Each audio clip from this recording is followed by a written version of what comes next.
राज्यभरामध्ये जिल्हा परिषद आणि पंचायत समिती निवडणुकीच्या मतदानाची तयारी सुरू झाली आहे। मतदानासाठी प्रशासन सज्ज झालं असून मतदानाची तयारी अंतिम टप्प्यामध्ये आलेली आहे। रायगडमध्ये आणि सांगलीमध्ये मतदान केंद्रावर निवडणूक अधिकारी कर्मचारी दाखल झालेत। पोलिसांच्या कडक बंदोबस्तामध्ये मतदानाचं साहित्यही केंद्रावर दाखल झालंय। सांगलीत 61 जिल्हा परिषद आणि 122 पंचायत समितीसाठी मतदान पार पडणार आहे, तर रायगडात 59 जिल्हा परिषद आणि 118 पंचायत समितीसाठी मतदान पार पडेल।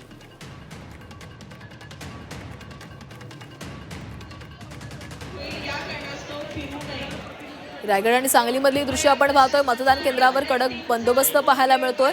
मतदानाचं साहित्य देखील मतदान केंद्रांवर पोहोचलेलं आहे। सोबतच मतदान कर्मचारी जे आहेत ते देखील या ठिकाणी निवडणूक जे काही पार पडणार आहे त्या केंद्रांवर पोहोचलेले आहेत।